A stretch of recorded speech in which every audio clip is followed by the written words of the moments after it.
I was putting the kids' clothes away, had listening to Spotify, got to the ads, and there came this, 30-second. If you have an idea, but I thought, yeah, I could do this. I never thought that I would be able to do anything like this in my life.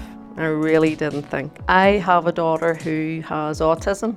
She was 7 at the time last year whenever I first started Co-Founders. It's very, very hard for a parent who has autistic children to have a safe space because the spectrum is so vast, and you may have a child who will hit you, basically hit you, maybe you haven't slept for a week, and there's a lot of fear to say that to other people. There is no parents groups, no specific collaborations that can help, that it's basically a support group for parents. I thought it'll never be a business idea because there's no funding out there.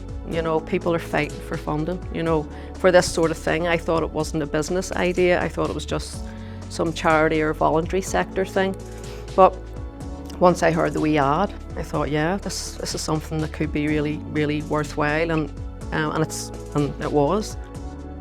At the Hot House weekend, to be perfectly honest with you, whenever I arrived on that Saturday, I thought, this is not for me. It seemed that it was about a product, it was about a tech idea, and mine was about as far from you get as tech as the man on the moon, But I met one person and she was after the same thing as me, although hers was more of a general, it wasn't focused on anything.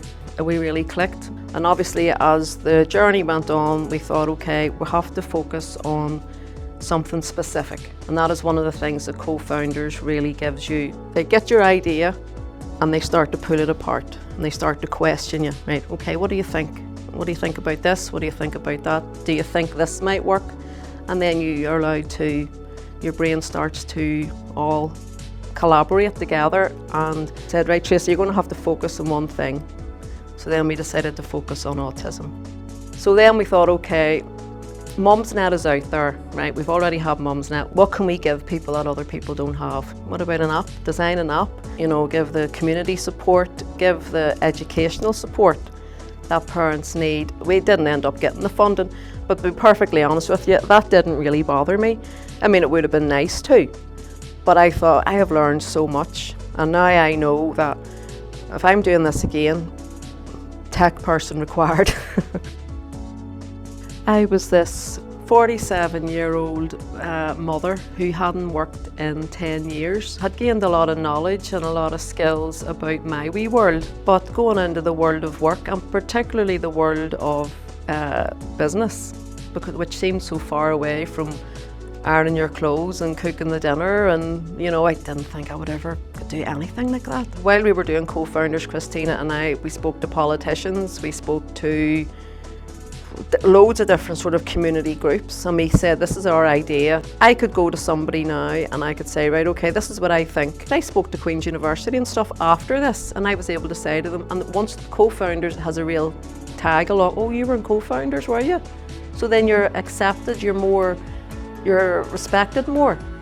So I was able to say to these guys, right, well, do you know what, this is what I believe we're needed, this is what I want, and this is what I need now. So if we were to do this, I need somebody who can design a website.